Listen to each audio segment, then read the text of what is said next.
Hey, we're back for Atabaque tutorial number 3, talking about slaps today. Now a lot of people have told me, oh Azul, you slap with your thumb underneath, you slap on the side. Afro-Cuban music and Afro-Brazilian music, they're gonna have different techniques. Atabaque drums are a little bit different from conga drums. I'm not here to tell you what way is right or not. I'm just gonna tell you how I learned from actual percussionists and Latin percussionists. I did get my degree in percussion, and when they taught us slaps, I was like 14 at the time, but it's something I had to work at for like 3 months, and my hands were always hurting and like cracking a little bit and red, and it didn't come overnight. It's something you have to practice.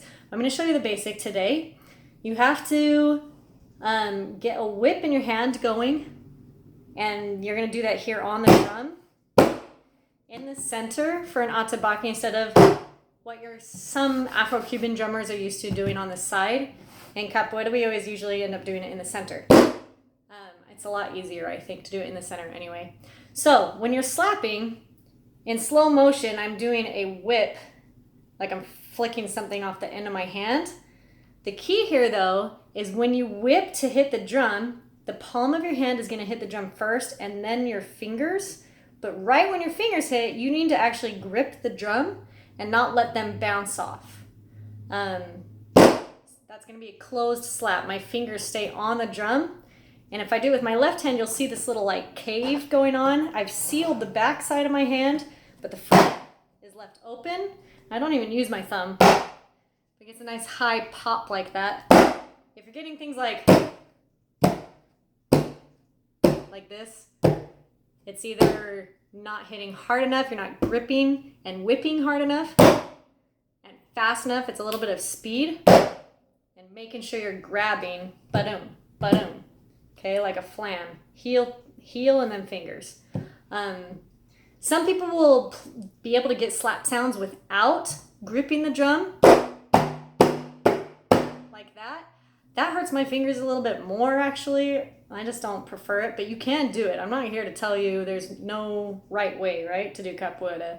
If you know anything about capoeira, I feel like that's like a serious philosophy throughout. I prefer to stop them on there. If you want to whip and pull them off, you can do that. Sometimes it creates a little bit of resonance too. It's gonna get the same pop as if I keep them on. So, whipping from your wrist and gripping. Whipping and gripping, guys. Whip and grip, and it's gonna hurt. You can already see my hands are a little bit red compared to when I started.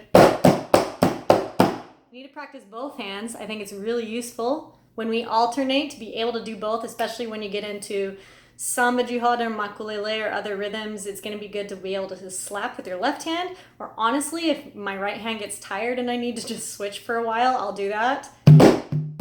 I'll just switch to the other side. So practice this process slow, and it'll start to sound like that. And you can like slow this down if that will help you see it. But the faster I whip and cup, it's going to make a higher pitched pop that you'll get used to. So then you can start throwing that in instead of a bass tone in the center.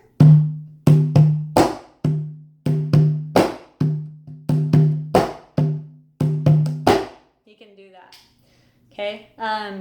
Once you really get good at your slaps, I really like when I'm about to sing Vai queimar, vai pegar fogo, vai queimar, or any like happening song, or the roda's heated up and people start throwing down, or things start going crazy. When you're playing EJ Shah, I like to switch to the slaps, especially when it starts getting faster.